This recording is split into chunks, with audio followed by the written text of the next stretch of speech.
ಭಾರತ್ ಮಾತಾ ಕಿ ಭಾರತ್ ಮಾತಾ ಕಿ.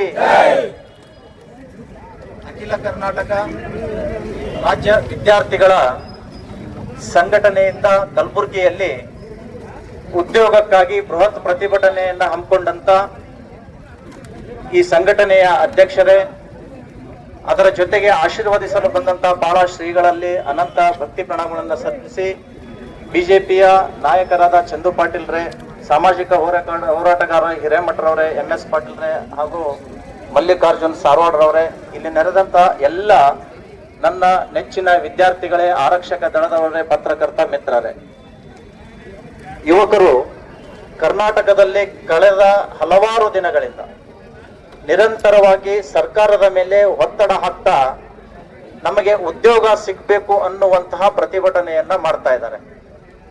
ಇದೀಗ ತಾನೇ ಎಲ್ಲರೂ ಹೇಳಿದ ಹಾಗೆ ಉದ್ಯೋಗಂ ಪುರುಷ ಲಕ್ಷಣಂ ಮತ್ತು ಕಾಂಗ್ರೆಸ್ನ ಪ್ರಣಾಳಿಕೆಯಲ್ಲಿಯೂ ಕೂಡ ಲಕ್ಷಕ್ಕಿಂತಲೂ ಹೆಚ್ಚು ಜನ ಯುವಕರಿಗೆ ನಾವು ಉದ್ಯೋಗ ಅವಕಾಶವನ್ನ ಕೊಡ್ತೀವಿ ಅಂತ ಹೇಳಿ ಅವರು ಘೋಷಣೆ ಮಾಡಿದರು. ಘೋಷಣೆ ಕೇವಲ ಪುಸ್ತಕದ ಬದನೆಕಾಯಿ ಆಯಿತು ಹೊರತು ಯಾವುದೇ ಕಾರಣಕ್ಕೂ ಅದು ಜಾರಿ ಆಗಲಿಲ್ಲ. ಇದು ಅತ್ಯಂತ ಖಂಡನೀಯ ಮತ್ತು ಶೋಚನೀಯ. ಮಾತು ಎತ್ತಿದ್ರೇನೆ ನಮ್ಮ ಕರ್ನಾಟಕ ರಾಜ್ಯದ ಮುಖ್ಯಮಂತ್ರಿಗಳಾಗ್ಬಹುದು ಅಥವಾ ಕಲಬುರಗಿಯ ಸೂಪರ್ CM ಆಗ್ಬಹುದು, ಅವ್ರು ಹೇಳ್ತಾರೆ ನಮ್ಮದು ಬಸವ ತತ್ವದ ಸರ್ಕಾರ. ಆದ್ರೆ ಬಸವ ತತ್ವದ ಸರ್ಕಾರ ಬಸವಣ್ಣವ್ರು ಏನ್ ಹೇಳಿದ್ದಾರೆ ಅನ್ನುವಂಥದ್ದು ಇವ್ರ ಗಮನಕ್ಕಿದ್ದಂಗಿಲ್ಲ. ಕಾಯಕವೇ ಕೈಲಾಸ ಅನ್ನುವಂತಹ ಬಸವಣ್ಣನ ವಚನವನ್ನ ಬಹುಶಃ ಈ ಸೂಪರ್ CM ಮತ್ತು ಕರ್ನಾಟಕ CM ಅರ್ಥ ಮಾಡ್ಕೊಂಡಿಲ್ಲ ಅಂತ ನನಗೆ ಅನಿಸ್ತಾ ಇದೆ. ಹೀಗಾಗಿನೇ ಅವರು ಕೊಟ್ಟಿರುವಂತಹ ವಚನವನ್ನ ಪಾಲಿಸದನೆ ಇವತ್ತು ವಚನ ಭ್ರಷ್ಟರಾಗಿದ್ದಕ್ಕೆ ನಾವೆಲ್ಲರೂ ಕೂಡ ಬಿಸಿಲಲ್ಲಿ ನಿಂತು ಪ್ರತಿಭಟನೆ ಮಾಡುವಂತಹ ದುರ್ವಿಧಿ ಬಂದ್ಬಿಟ್ಟಿದೆ. ಎಲ್ಲರೂ ಯುವಕರು ಹೋಗ್ತಾ ಇದ್ದಾರೆ ಅಂತ ಮಾಹಿತಿ ಬಂತು, ಯಾರು ಕೂಡ ಹೋಗ್ಬಾರ್ದು.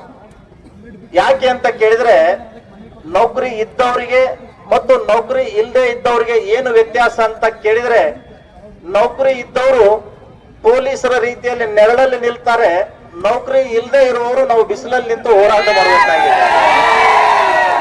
ಇದು ನಮ್ಮ ದುರ್ದೈವದ ಸಂಗತಿ. ನೋಡಿ, ಈ ಪ್ರತಿಭಟನೆಯನ್ನ ಮಾಡಬೇಕಾದ್ರೆ ಅದು ಪೊಲೀಸರ ನೆರಳಲ್ಲಿ ನಿಲ್ತಾರೆ.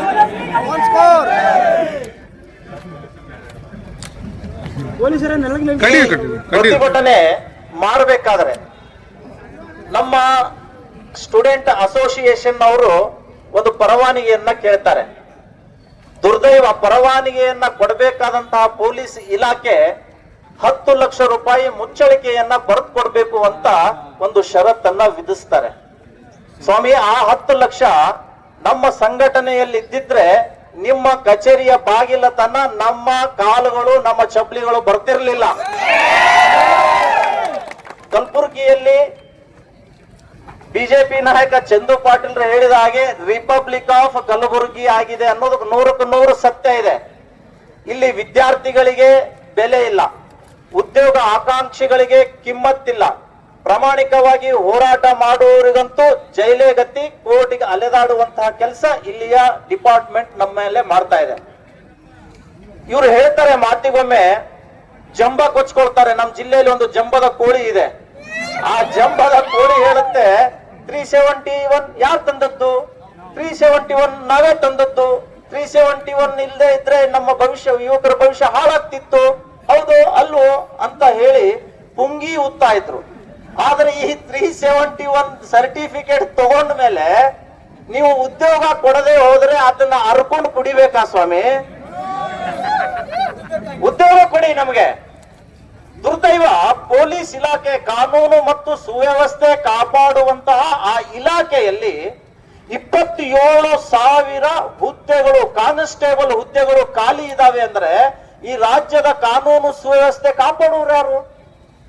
ಮತ್ತೆ ನೀವು ಹೇಳ್ತೀರಿ ಪ್ರತಿಯೊಂದು ಘಟನೆ ಆದಾಗ ನನಗೆ ಗೊತ್ತಿಲ್ಲ ಅಂತ ಹೋಮ್ ಮಿನಿಸ್ಟರ್ ಹೇಳ್ತಾರೆ. ಯಾಕೆ ಗೊತ್ತಾಗ್ತಾ ಇಲ್ಲ ಅಂದ್ರೆ ನಿಮ್ಮಲ್ಲಿ ಕರ್ತವ್ಯ ನಿಭಾಯಿಸುವಂತಹ ಪೊಲೀಸರ ಹುದ್ದೆಗಳೇ ಖಾಲಿ ಇದ್ದಾಗ ನಿಮಗೆ ಮಾಹಿತಿ ಕೊಡೋರು ಯಾರು?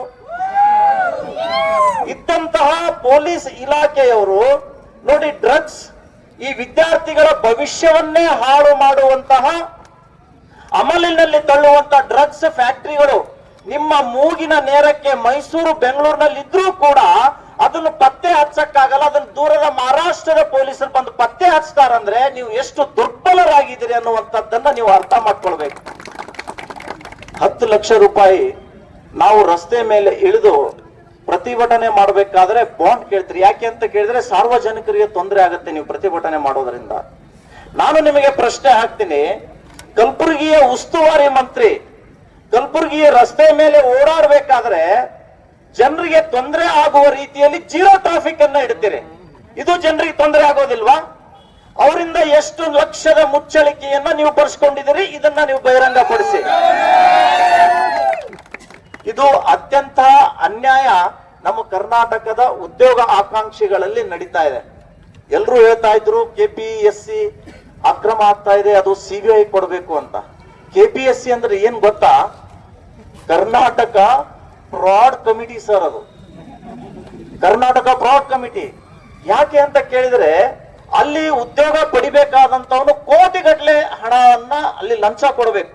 ಹಿಂದೆ ಒಬ್ಬ ಇದ್ದ ಪುಣ್ಯಾತ್ಮ ಗೋನಾಲ ಭೀಮಪ್ಪ, ಅವನು ಇಡೀ ಆ KPSC ಅಧ್ಯಕ್ಷರಾದಂತವರು ಆ ಕರ್ನಾಟಕವನ್ನೇ ಲೂಟಿ ಮಾಡಿ ಅಸಮರ್ಥರನ್ನ, ಆ ಪ್ರಯೋಜನ ಇಲ್ಲದಂತಹ ವ್ಯಕ್ತಿಗಳಿಗೆ ಉದ್ಯೋಗವನ್ನ ಕೊಟ್ಟು ಇವತ್ತು ಕರ್ನಾಟಕವನ್ನ ಬಹಳ ಹೀನಾಯ ಸ್ಥಿತಿಗೆ ತಳ್ಳಿದ್ದಾರೆ.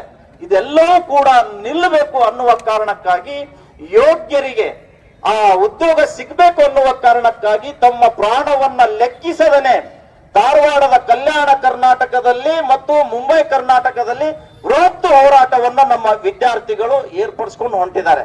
ವಿದ್ಯಾರ್ಥಿಗಳು ಇವತ್ತು ಶಾಂತವಾಗಿ ಅವರು ಹೋರಾಟ ಮಾಡ್ತಾ ಇದ್ದಾರೆ, ತಾಳ್ಮೆಯಿಂದ ಹೋರಾಟ ಮಾಡ್ತಾ ಇದ್ದಾರೆ. ತಾಳ್ಮೆ ಮತ್ತು ಶಾಂತಿಯನ್ನ ಅವರ ಅಸ್ತ್ರವನ್ನಾಗಿ ಇಟ್ಕೊಂಡಿದ್ದಾರೆ. ಆದ್ರೆ ನೀವು ಏನಾದರೂ ನಿರ್ಲಕ್ಷ್ಯ ವಹಿಸಿದರೆ ಉಗ್ರವಾದಂತಹ ಹೋರಾಟವನ್ನ ಅವ್ರು ಮಾಡಬೇಕಾಗುತ್ತೆ. ಕರ್ನಾಟಕದಲ್ಲಿ ರಕ್ತ ಚೆಲ್ಲಿಯಾದರೂ ಕೂಡ ಉದ್ಯೋಗವನ್ನ ಕೊಡಿಸ್ತೇವೆ ಅನ್ನುವಂತ ಘೋಷಣೆಯನ್ನ ಇವತ್ತು ಕಲಬುರಗಿಯಲ್ಲಿ ಮೊಳಗಿಸಿದ್ದಾರೆ. ನೋಡಿ, ಪಂಚಾಯತ್ ರಾಜ್ ಸಚಿವರ ಇಲಾಖೆಯಲ್ಲಿ ಸಾವಿರಾರು ಪಂಚಾಯತ್ ಅಭಿವೃದ್ಧಿ ಅಧಿಕಾರಿಗಳ ಹುದ್ದೆ ಖಾಲಿ ಇದೆ. ಒಬ್ಬ PDO ಹಿರೇಮಠರು ಹೇಳಿದ ಹಾಗೆ 6 ಪಂಚಾಯತಿಗಳನ್ನ ನಿಭಾಯಿಸ್ತಾ ಇದ್ದಾನೆ. ಆ 6 ಪಂಚಾಯತಿಗಳಲ್ಲಿ ತಿಂಗಳಿಗೆ 1 ಲಕ್ಷ ಆ PDO ಲೂಟಿ ಮಾಡ್ತಾನೆ. ಎಷ್ಟಾಯ್ತು? 6 ಲಕ್ಷ ಆಯ್ತು. ಹೀಗೆ ಸಾವಿರಾರು PDOಗಳು ಅರ್ಧ ಡಜನ್ಗಿಂತಲೂ ಹೆಚ್ಚಿಗೆ ಚಾರ್ಜ್ ವಹಿಸಿಕೊಂಡು PDO ನೌಕರಿ ಮಾಡ್ತಾ ಇದ್ದಾನೆ ಅಂದ್ಮೇಲೆ ಸಾವಿರಾರು ಕೋಟಿ ರೂಪಾಯಿ ಇಲ್ಲಿ ವ್ಯರ್ಥ ಆಗ್ತಾ ಇದೆ. ಅದನ್ನ ತಡಿಬೇಕಾದ್ರೆ ಇಲ್ಲಿರುವಂತಹ ಉದ್ಯೋಗ ಆಕಾಂಕ್ಷಿಗಳನ್ನ ನೇಮಕ ಮಾಡಿಕೊಂಡು ಅಲ್ಲಿ ಲೂಟಿ ಆಗುವ ಹಣವನ್ನ ಇವ್ರಿಗೆ ಸಂಬಳ ಕೊಟ್ರೆ ನಿಮ್ಮ ಅಪ್ಪನ ಮನೆ ಗಂಟೆನ ಹೋಗುತ್ತೆ. ಲೂಟಿಯಲ್ಲಿ ನಿಮ್ಗೇನಾದ್ರೂ ಪಾಲಿದೆಯಾ ಅನ್ನುವಂತಹ ಪ್ರಶ್ನೆಯನ್ನ ಇವತ್ತು ನಾವು ಮಾಡಬೇಕಾಗುತ್ತೆ. ದುರ್ದೈವದ ಸಂಗತಿ, ನಮ್ಮಲ್ಲಿ ಬಹಳ ದೊಡ್ಡ ದೊಡ್ಡ ಕಟ್ಟಡ ನಿರ್ಮಾಣ ಮಾಡಿದ್ಯಾರಿ ಸರ್. 30 ಕೋಟಿ ರೂಪಾಯಿ ವ್ಯರ್ಥ ಮಾಡಿ ಅದನ್ನ ಕಳಪೆ ಕಾಮಗಾರಿಯಿಂದ ನೀವು ಉದ್ಘಾಟನೆ ಮಾಡಿದ ಕೇವಲ 3 ತಿಂಗಳಲ್ಲೇನೆ ಅದರ ಚಾವಣಿ ಕುಸಿಯುತ್ತೆ ಅಂದ್ರೆ ಇದರಲ್ಲಿ ನಿಮ್ಮ ಪಾಲು ಎಷ್ಟಿದೆ? 80%. ಇಂತಹ ಕಳಪೆ ಕಾಮಗಾರಿಯಿಂದ ನಮ್ಮ ಕಲಬುರಗಿ